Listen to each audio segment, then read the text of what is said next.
صبح شام اس بات کو سوچا کرو کہ ہم میں سے ہر ایک کے دل میں ایمان کا ہونا اللہ تعالیٰ کی بہت بڑی نعمت ہے، اللہ کی بہت بڑی نعمت۔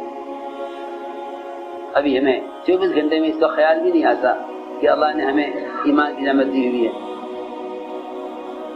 کیونکہ ایمان ہے تو ہمیشہ کی جنت، اور اگر ایمان نہیں تو ہمیشہ کی جہنم۔ کبھی خیال بھی نہیں آتا، کبھی 24 گھنٹے میں خیال بھی نہیں آتا۔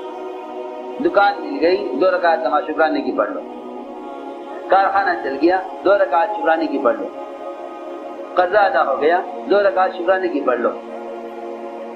یہ ہمارا مزاج یہ ہے کہ ہم صرف دنیا کے اسباب اور حاجتوں کے پورا ہونے کو ہی نعمت سمجھتے ہیں۔ حضرت علی فرماتے تھے جو شخص دنیا کی نعمتوں کو ہی نعمت سمجھتا ہو، جو شخص دنیا کی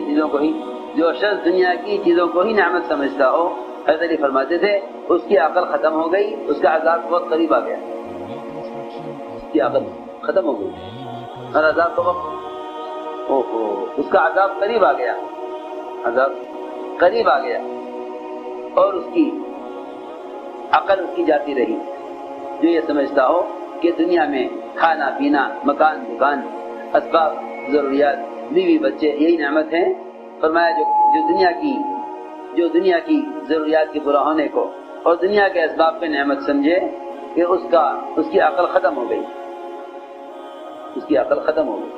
اور اس کا عذاب کا وقت قریب آ گیا۔ قل فهمه قرب عذابه، یہ فرمایا عقل سے جاتی رہی، عذاب کا وقت قریب آ گیا۔ جو یہ سمجھتا ہو کہ کائنات کی اسباب اور نعمتیں یہی سے نعمت ہیں، حالانکہ سب سے بڑی نعمت اسلام ہے، سب سے بڑی نعمت اسلام ہے، اور سب سے بڑی مصیبت کفر ہے۔ یہ کفر پر ہمیشہ کا عذاب ہے۔ کافر جہنم میں ہمیشہ اس لیے رہے گا کہ اس کا دنیا میں اس کا ارادہ کفر پر رہنے کا ہے، حالانکہ دنیا کی زندگی آخرت کے مقابلے میں کچھ بھی نہیں ہے۔ لیکن اگر تھوڑی زندگی میں بھی کفر کا ارادہ ہے تو اس تھوڑی زندگی پر ہمیشہ کے عذاب کا فیصلہ ہوگا۔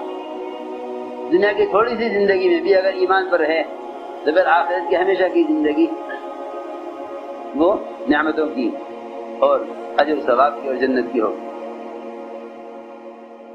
مومن کے لیے ہمیشہ کی جنت ہے، کیونکہ مومن موت تک ایمان جاتا ہے، اور کافر کے لیے ہمیشہ کا عذاب ہے، کیونکہ وہ پوری زندگی کفر پر رہنے کا ارادہ کیے ہوئے ہے۔ حضرت حامد رضی اللہ فرماتے تھے کہ کافر امید پر ہے کہ کب کلمہ پڑھ لے تو پچھلا سارا معاف ہو جاوے، اور مسلمان خطرے میں ہے،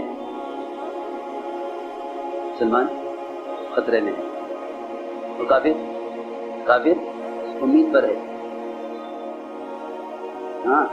کافر امید پر ہے کہ کب اس کی زبان پر کلمہ آ جاوے، کب وہ اپنے دل سے ایمان لے آوے اور اس کی اللہ تعالیٰ پچھلی ساری معاف کرے، اور کب خدا نہ کرے اللہ نہ کرے مومن کا پاؤں پھسل جاوے۔